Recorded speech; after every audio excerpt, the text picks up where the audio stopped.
Recently, I had the pleasure of sitting down in a Zoom session with Kami Cotler and talking about our time on the Waltons. Just getting a lot of her memories about what it was like for her being the youngest and how remarkable she was. Also, a little bit about her life since the Waltons. So, please enjoy the last of my segments with Kami Cotler. I think certainly so many things I didn't appreciate as much at the time that when I look back, and that's one of the things I really take away from looking back at the show now is, you were just busy doing it at the time. And now I can look back and go, wow, this was pretty amazing. Well, and from where I sat, I had the least perspective of anybody because I'd really done almost nothing else. So you were so young. yeah, I was super young and it was my only experience. And so to me, it was like I felt very much in charge, like I was the expert on Elizabeth. And I think about those moments when you'd get a new director who'd try to move us around at the table and sit in other places and we'd say no. And I felt like as a 7-year-old, I was like, no, I'm not moving. I can absolutely say that because I know more about where Elizabeth Walton sits at the table than you do. Who are you? Yeah. Some new director. So there was a definite sense of ownership, but also a sense of they had to teach me what professionalism was. I would have no way of knowing otherwise, right? They modeled it and then they occasionally explicitly taught it. I remember bringing a book once, I didn't have any lines at some dinner table scene and I just brought my book, just put it on my lap. And I thought, well, I'll just read my book through rehearsal because I don't do anything. And Ellen was like, no, taking the book away. That's not how we do it. Yeah, well, you were remarkable when I look at the work that you did. I mean, what was so brilliant about you in that work was it's like it never caught you acting. I mean, you had a way of embodying that character and it was so believable. So I don't know that there was any particular process or what, how you came to those conclusions. I mean, I don't even know how people will say, how did you guys learn your line? I know how I learned lines, but you were young, not that you weren't really literate already. And, but how did you approach it? How did you learn your lines? Like when you were that young and character and all that? I don't, it's a really interesting, I don't know. The line learning I know, because my mom, the practice in the beginning was she would get the script, she'd underline all of my lines. And then the night before she'd run them with me. And that was true for the first year, maybe.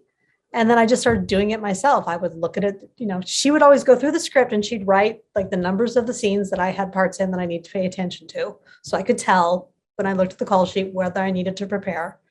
And then I would always read the script as soon as I got it. And I was a huge reader, right? I loved to read. I think that helped enormously because I'd processed a lot of language and I'd read a lot of stories, a lot of different people in it doing things. And so the idea of pretending to be somebody maybe came easier because of that sort of literary bend. And then it seems so cool to me that we were all doing it, right? I liked to pretend and here we were all pretending and there was actual real cows and real costumes and real cars and a whole set and all these adults all dedicated to it. So I remember that feeling early on. I remember early on telling the prop man that there should be toys under Elizabeth's bed because that's what little girls do. And I know because I'm a little girl. You can't know, you're just a grown-up, but I have the inside scoop on how this works, stuff like that.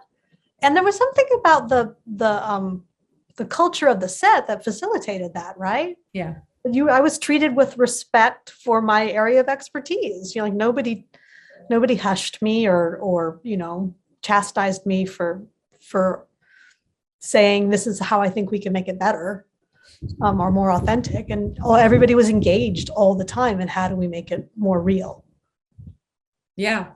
But I don't remember ever having to wait on you or you flubbing lines any more than anybody else was. And I mean, you were just always right on top of it, which is amazing. I think, remembering words is a thing. Some people are better at it than other people. Like I think there's a certain facility that you just are born with. And I like words, and I've always liked them, and so that helps. And then the other part is the practice. You know, if you're doing it all the time, starting from when you're 6, you get pretty good at it. Yeah. As with anything. Yeah. But Totally. the harder question for me is, what was I thinking? Because I'll watch scenes, I'm like, what was I? Was like 7. What am I thinking about it? Right? Like I'm making facial expressions. I react like, how? What was I actually thinking? That's a complete mystery. Okay. Yeah, no, I guess you were given the freedom to just have real behavior. It was realistic. It was, yeah, just. Oh, just and happened. you guys were shepherding me too, right? So like I mean, there are totally scenes where you see somebody pulling me along or shoving me over there because I'm a little bit blah. So everybody kind of was partially in charge of making sure I was where I was supposed to be. And then you get such positive reinforcement for like saying your lines correctly. If you're little and you like hit your mark and say your lines, people are like, wow, amazing. I thought we were going to have to be here all day. No, we're going to be out on time. You're like, I did that. So you get a lot of positive reinforcement for doing well. Uh-huh. That helps.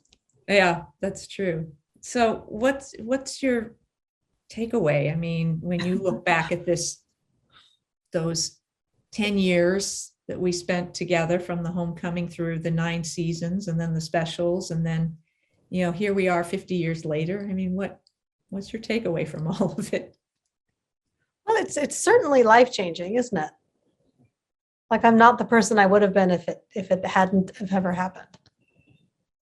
I mean, it's really radically changed the trajectory of my life.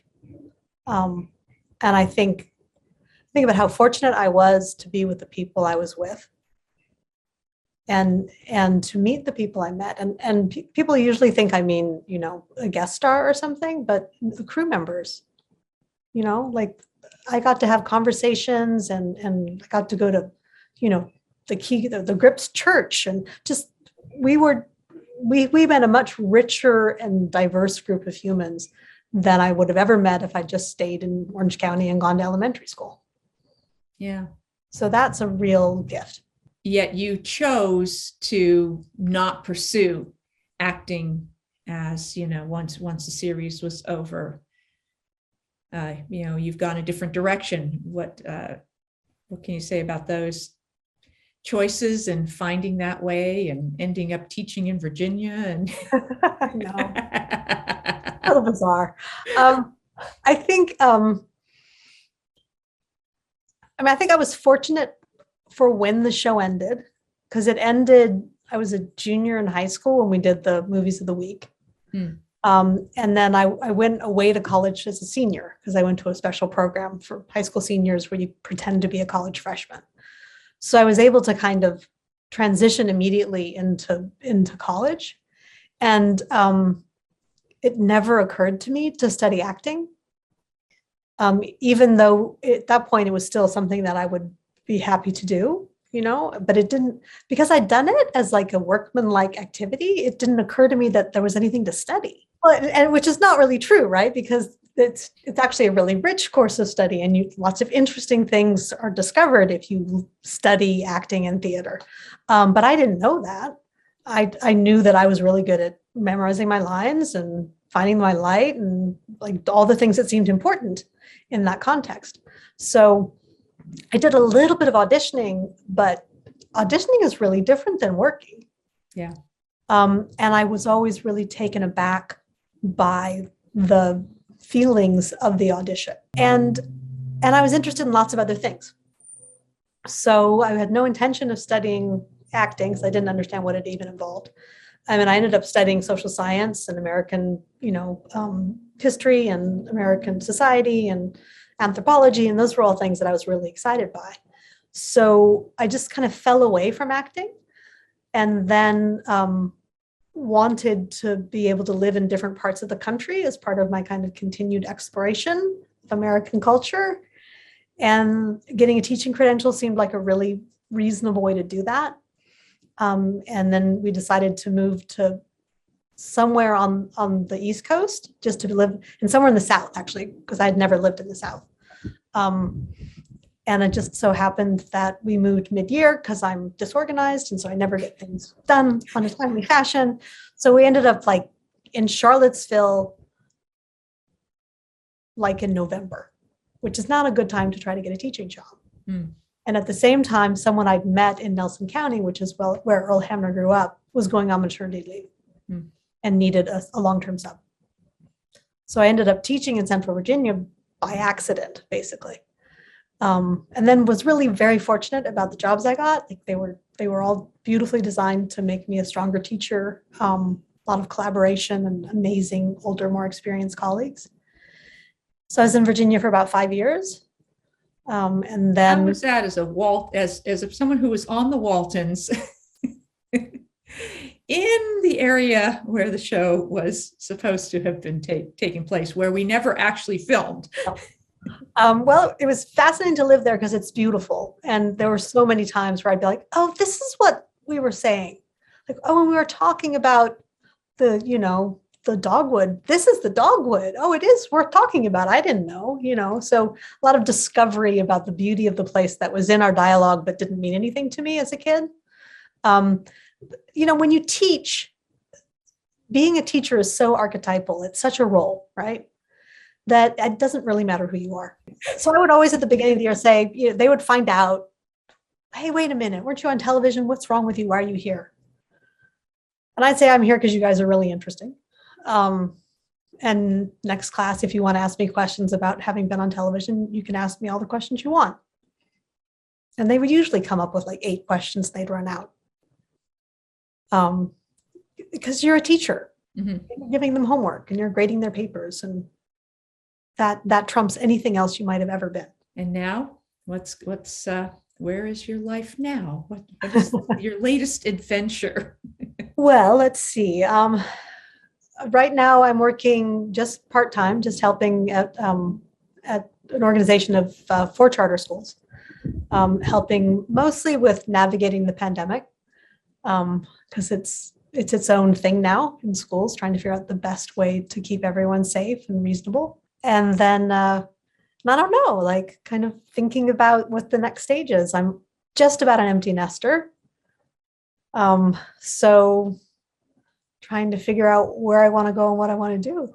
I know this phase of our lives. It's weird, isn't it? Yeah, it does go through those. Well, for me, I have to say that having you as a sister and in my life for these 50 years has been just, an incredible gift, and I love how different we all are and how much I know I have learned from all of you. And, that's a great thing about us not actually having been siblings, I think, because we didn't live the same life we did on set, but away from that, we've gone various different directions. And so I feel like that has enriched our experiences together and the way in which our friendships have grown and who we are. I think I'm a better person because of everything that I learned from doing that show and the relationships that I built. Yeah, it was a remarkable opportunity, and it just continues to be. Well, before we wrap up, is there anything in particular that you'd like to share with the viewers? Any message you'd like to give them? People can hop on Facebook if they have other questions, because it's always a nice place to respond and answer. I hope you enjoyed this special segment with Kami Cotler, and I want to thank her for joining me. I will be back with more behind the scenes of the Waltons, more Ask Judy, and maybe even, hopefully, some more special guests in the future. Thanks for watching.